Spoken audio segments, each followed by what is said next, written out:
Bien, mesdames et messieurs, bonsoir à tous et à toutes.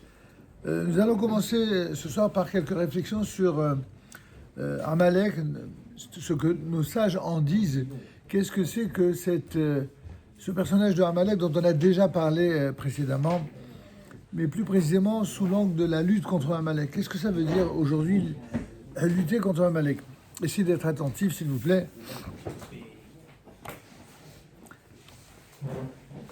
C'est un secret pour personne que le peuple d'Israël a suscité de nombreuses inimitiés, de nombreux ennemis, et ceci notamment depuis le don de la Torah au Sinaï. Ainsi, le Talmud nous le rappelle en ces termes très simples. Me'ayom sheyarda nitna ha-Torah yarda sin'a la'olam. Du jour où la Torah fut donnée au peuple d'Israël, en termes d'aujourd'hui, du jour où le peuple d'Israël a été choisi comme peuple parmi les nations, eh bien, la haine des nations s'est répandue telle une déflagration sur le monde. Et vous voyez, ce que le Talmud nous disait de manière très consciente, eh bien, malheureusement, ne s'est pas fait démentir à travers les âges jusqu'aujourd'hui. Néanmoins, il y a ennemi et ennemi. Il y a trois catégories d'ennemis. Il y a celui qui est tout simplement hostile à ce que vous dites ou pensez. C'est simplement un adversaire, c'est pas un ennemi. C'est juste quelqu'un qui n'est pas d'accord. Alors ça, grâce à Dieu, on en a tous des ennemis comme ça. Et ça n'est pas si grave. Surtout si on a un peu de sagesse, on se rend compte que le fait de ne pas penser comme l'autre, ça peut être une source d'enrichissement pour l'un comme pour l'autre. À commencer par les couples mariés. C'est bien connu que les couples mariés, eh bien, ils sont souvent d'accord avant le mariage. Ils le sont un tout petit peu moins à partir du mariage. Et après quelques années de mariage, waouh, sans commente. En tout cas, c'est comme ça. Les désaccords ne font pas de nous des ennemis. Heureusement, d'ailleurs. Pardon? Oui, les divorcés, ça c'est lorsque justement ça n'a pas été forcément bien géré. Enfin, il y aurait beaucoup à dire sur ce sujet, donc on va pas dévier, mais disons que être en désaccord, avoir des avis divergents, mais il n'y a que ça dans le Talmud. Et pour autant, il n'y a pas plus fraternel et plus respectueux que les sages les uns vis-à-vis des autres. Même s'ils ne sont pas tendres dans le contenu, dans les arguments, malgré tout, ils conservent un respect et même une affection extraordinaire. Donc ça, c'est le différent, on va dire, plutôt que l'inimitié. La deuxième catégorie, c'est déjà plus sérieux, c'est quelqu'un qui est vraiment un ennemi, qui vous veut du mal. Et il y a plusieurs raisons à cela. Soit parce que vous-même, vous lui avez fait du mal, soit parce que c'est quelqu'un qui est mauvais et qui ne se réalise que par le mal qu'il fait à l'autre. Et c'est en raison de votre différence, de vos différends, de vos discussions, parfois même au-delà d'une certaine violence, qu'avec le temps, les années, parfois les déceptions, mais aussi les épreuves, eh bien, ces ennemis-là peuvent même se transformer en amis.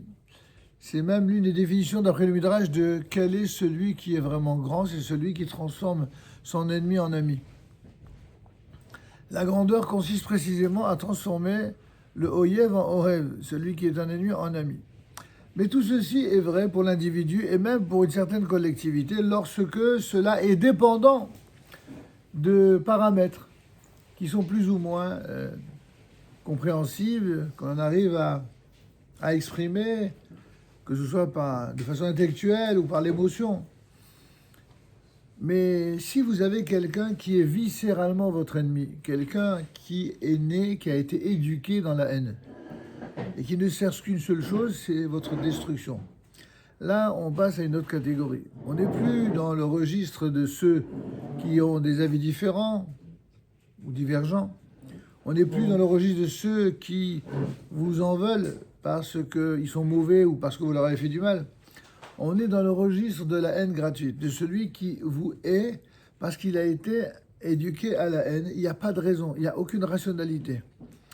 En général, ce type d'ennemi, quand il s'agit du peuple d'Israël, c'est celui qui relève de ce qu'on appelle Amalek, celui qui descend idéologiquement, et parfois pas que idéologiquement, qui descend de Amalek, c'est-à-dire l'ennemi juré d'Israël qui ne peut vivre autrement dans son existence que par le désir total, encore une fois irrationnel, de détruire la totalité d'Israël. Hitler disait dans son Mein Kampf, il disait « Je ne peux pas imaginer vivre dans un monde où il y a un seul juif qui puisse vivre. » Hein, c'est la bête immonde, voilà. Et il se trouve que Hitler, c'est le plus célèbre dans notre génération, parce qu'il n'y a pas longtemps. Mais avant Hitler, il y avait un certain Haman, dont nous allons justement rappeler, d'un point de vue historique, ce qu'il a produit dans l'histoire, un certain Trésor. Bientôt, on va en parler. On en avait déjà parlé, je crois, l'inventeur de la solution finale, le premier grand idéologue de l'extermination des Juifs, c'était Haman. C'était Haman. Et certains disent même que il descendait de ce fameux Amalek et que les descendants connus de sa famille, eh bien, appartenaient à une population particulière en Iran qui s'appelait, tenez-vous bien, des Aryens. Je ne sais pas si vous saviez, mais regardez sur Rabbi Google et compagnie, et vous verrez que les Aryens, c'est pas Hitler qui les a inventés. Les Aryens, c'était une famille au sens large, d'Iraniens issus de Haman. Autre révélation, s'il en est,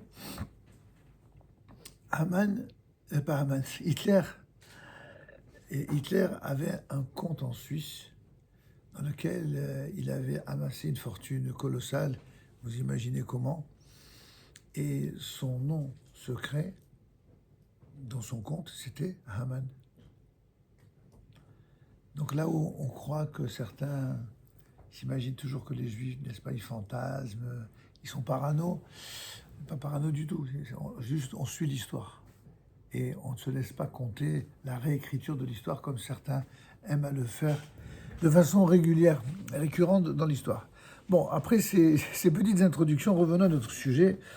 La lutte contre Amalek, donc contre celui ou ses descendants dont la volonté consiste à vouloir éradiquer totalement le peuple juif, détruire, en termes modernes, détruire non seulement les Juifs mais Israël, eh bien, c'est étonnamment, disent nos sages, aussi pour un Juif apprendre à lutter contre l'ennemi intérieur. Qu'est-ce que ça veut dire l'ennemi intérieur? Habituellement, quand on parle en termes de religiosité, l'ennemi intérieur, c'est le mauvais penchant. On a tous un mauvais penchant depuis la naissance, ça fait partie de ce que Dieu a souhaité créer. Pour mériter notre droit de vivre, il faut se battre toute sa vie, du début à la fin de sa vie. Et quand quelqu'un veut éviter le combat, quand quelqu'un veut fuir le combat, alors il a plusieurs possibilités. Soit l'alcool, soit la drogue, soit la déchéance des mœurs. Ça, c'est les réponses classiques. Et puis il y en a d'autres. Ça peut être différentes formes d'idolâtrie. Et ça peut être aussi la haine et l'amour de la haine et l'amour de la mort.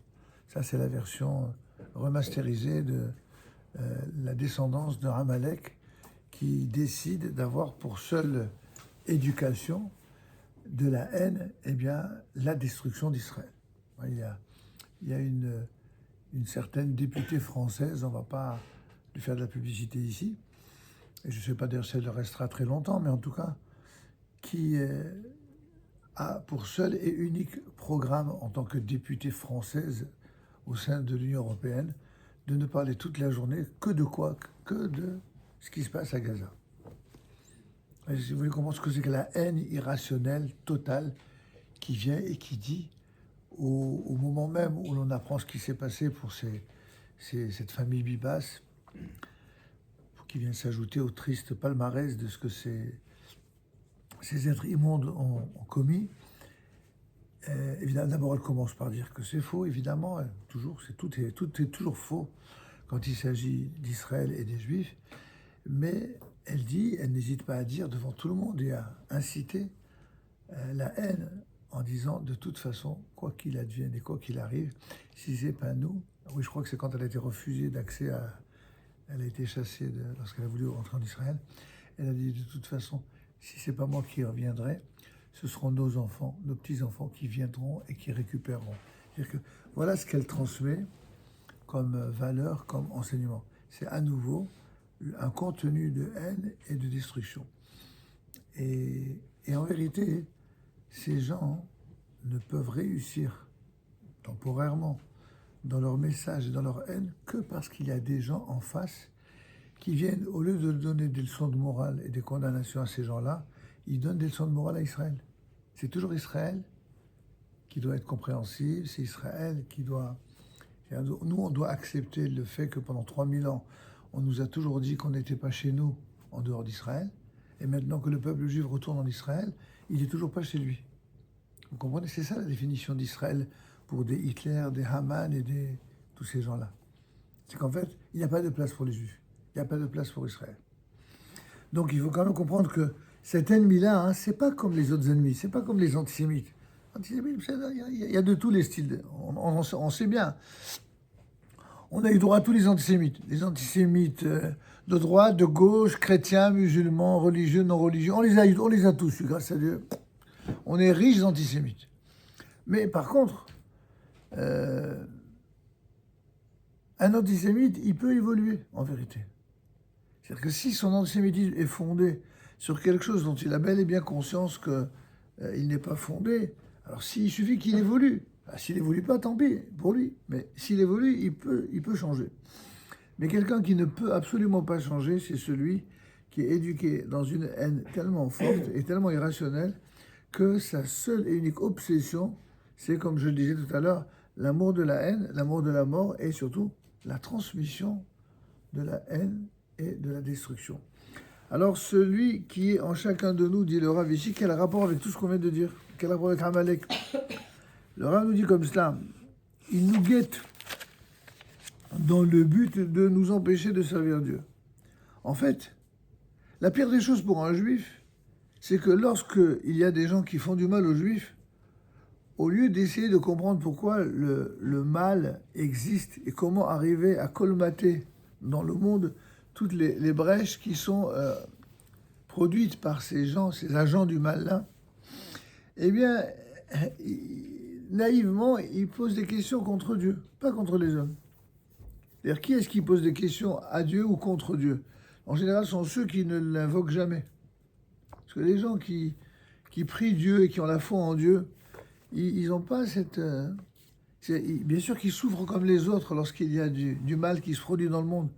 Mais ils ne prennent pas ce raccourci un peu stupide qui consiste à dire mais alors comment que ça se fait qu'il y a ça? Genre, puisque toi, Dieu, tu es tout puissant, alors comment que ça se fait que tu n'interviens pas? Ils ont décidé, en fin de compte, à la place de Dieu, de quelle manière il devait, lui, diriger son monde. Or, ceux qui étudient la Torah avec un peu d'humilité savent que pour nous, même si nous sommes absolument persuadés que Dieu est toujours juste, droit et tout ce qu'on veut, il est vrai qu'on ne peut pas toujours facilement comprendre ces règles de justice. C'est vrai. On le reconnaît. Mais on le reconnaît pourquoi? C'est aussi une question de bon sens. Vous savez, si vous êtes au sommet d'une montagne, vous pouvez voir ce qui se passe en bas. Mais si vous êtes en bas, vous ne pouvez pas voir ce qui se passe en haut. Et vous pouvez parfois ne pas voir même ce qui se passe en bas. Vous n'avez pas de recul. Vous n'avez pas de... quand il y a un labyrinthe, vous savez ce que c'est qu'un labyrinthe, évidemment.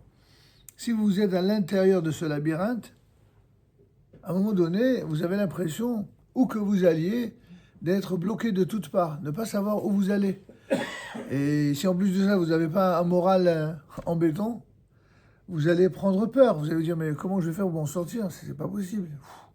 Je ne vais pas m'en sortir, je ne vais pas survivre à cela. Comment je vais faire? Il y a des gens pour qui la vie, elle est que comme ça. Ils sont toujours dans la certitude que, voilà, que tout est noir, tout est sans lumière, qu'il n'y a aucune logique. Et c'est notamment ceux qui, parce que, refusant ou n'ayant pas eu le mérite de recevoir l'éclairage, la lumière de la Torah, ils n'ont pas le regard de celui qui est au-dessus du labyrinthe, avec sa lumière, pour voir ce qui se passe à l'intérieur, pour le guider.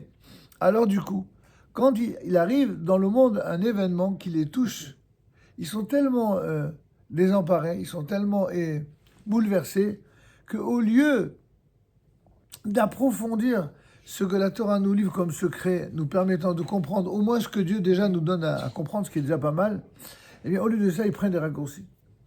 Et celui qui veut prendre un raccourci dans un labyrinthe, qu'est-ce qu'il fait? Eh bien, il multiplie les obstacles. C'est encore pire. On ne prend pas de raccourci dans un labyrinthe. Dans un labyrinthe, on est obligé de chercher patiemment, jusqu'à ce que finalement on trouve l'issue.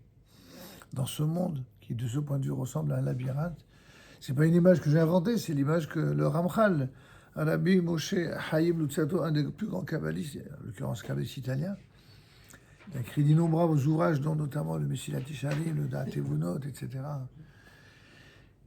Il dit que quand un juif, et même quand un être humain vit dans ce monde, il vit exactement comme dans un labyrinthe. Et s'il a la émouna, s'il a la foi qui l'accompagne, et la lumière de la Torah qui éclaire ses pas, alors, même quand des fois il a à vivre des difficultés, des choses difficiles à comprendre, il finira par trouver son chemin. Dieu va lui donner. C'est Dieu qui va éclairer, c'est pas?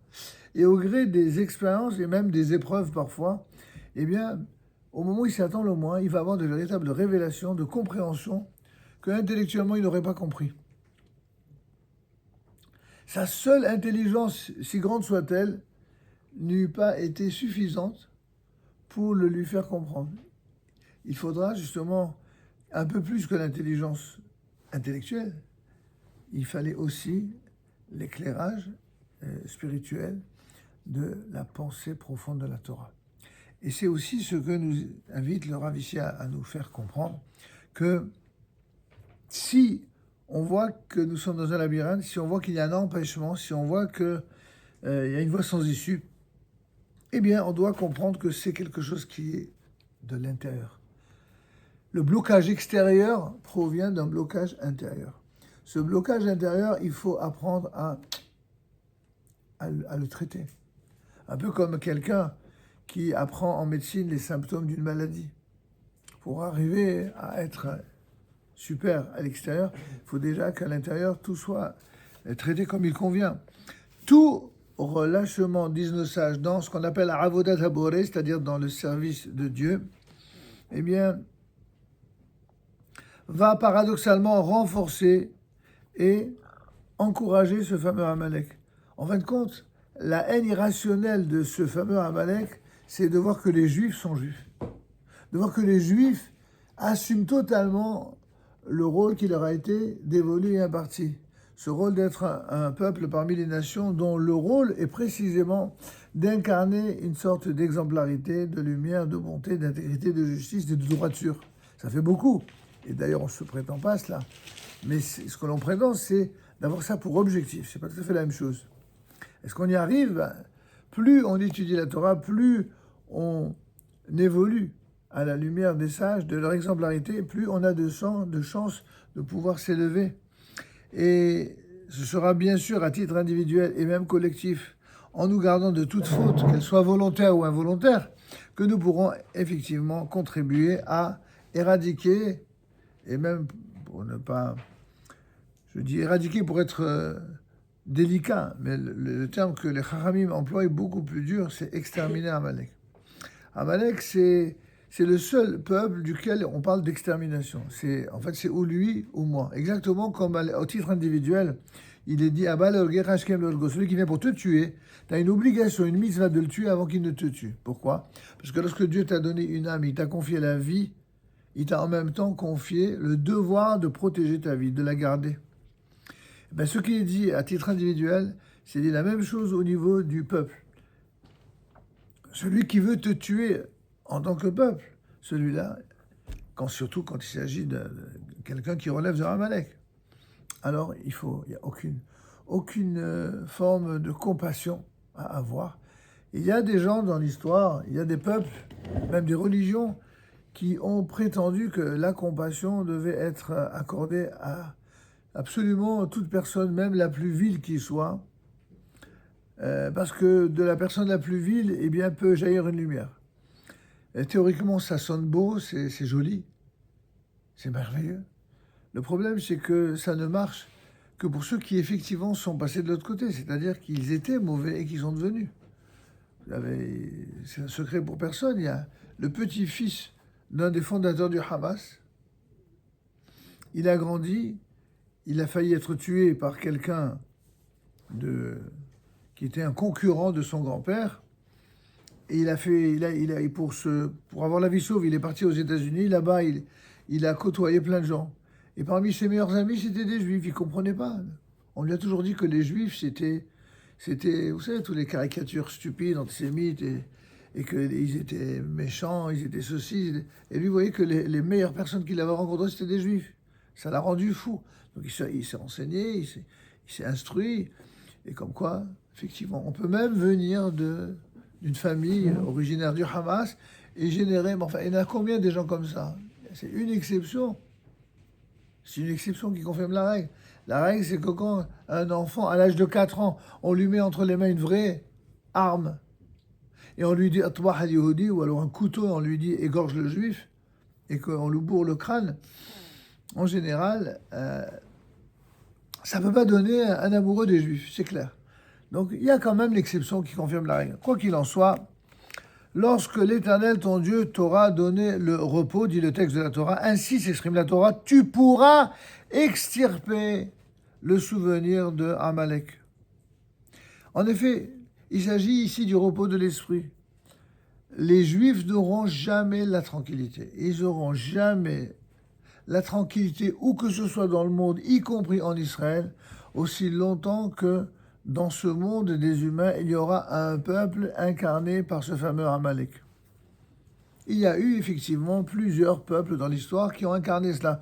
Aujourd'hui, ce sont ceux qui prétendent s'appeler le peuple palestinien.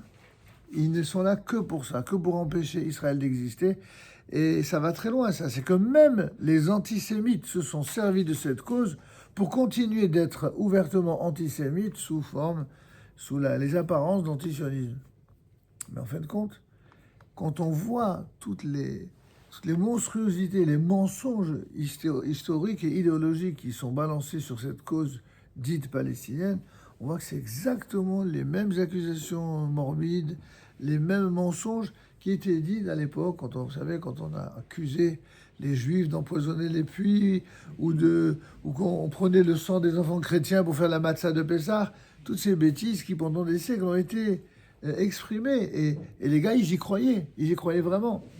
Donc il faut bien comprendre que même si on n'en est plus là aujourd'hui, pour la plupart des gens normaux, on se demande des fois quels sont les gens normaux, quoi. Quand on voit de quelle manière, quand on voit que Israël se fait attaquer comme il l'a été, et que c'est lui qu'on traite d'État génocidaire. On a l'impression de marcher sur la tête.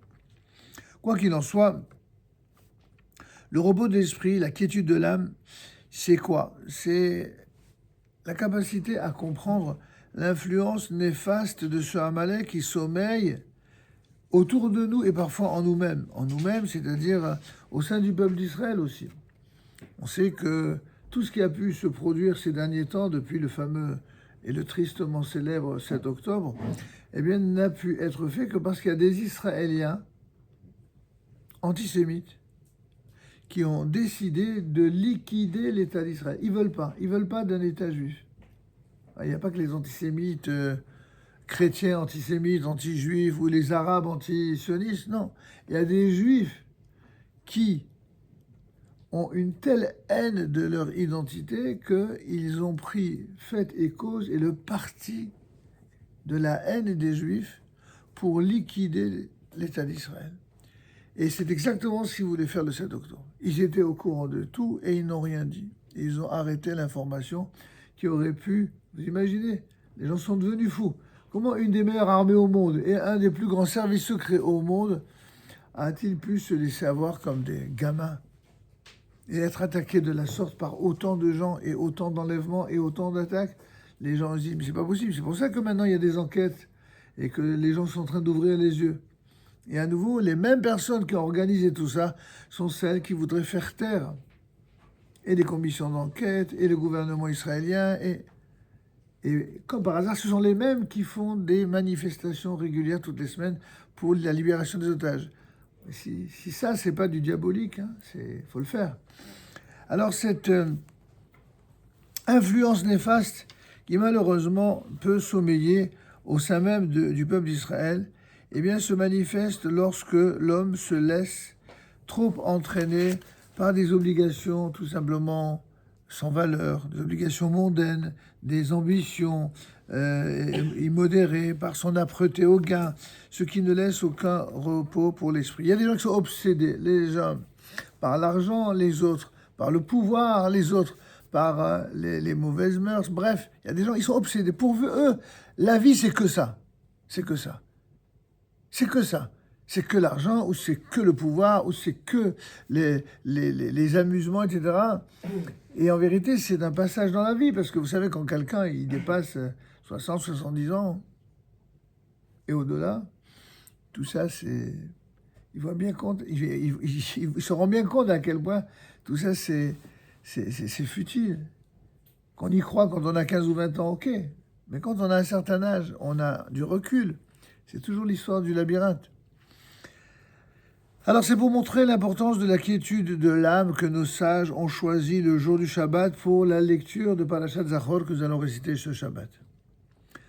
Vous savez que ce Shabbat, on va sortir deux Sefer Torah. Dans le premier Sefer Torah, on lira la Parashat Tetzavé. Dans le second Sefer Torah, on lira la Parashat Zachor, dans laquelle il est fait mention de l'obligation religieuse de se souvenir de ce que nous a fait Amalek lors de la sortie d'Égypte. C'est-à-dire le descendant de Esav, quelqu'un qui, en fait, ne savait même pas ce que c'était que le peuple d'Israël. Il savait qu'une chose, c'est que son grand-père, avant de mourir, lui a dit « il faudra le tuer ». Voilà, pour lui, la mission sacrée, c'est que ça. Alors que nous, avant de mourir, qu'est-ce qu'on fait? On bénit nos enfants. Et on leur dit qu'est-ce qu'il faudra qu'ils fassent, ce à quoi ils doivent rester fidèles.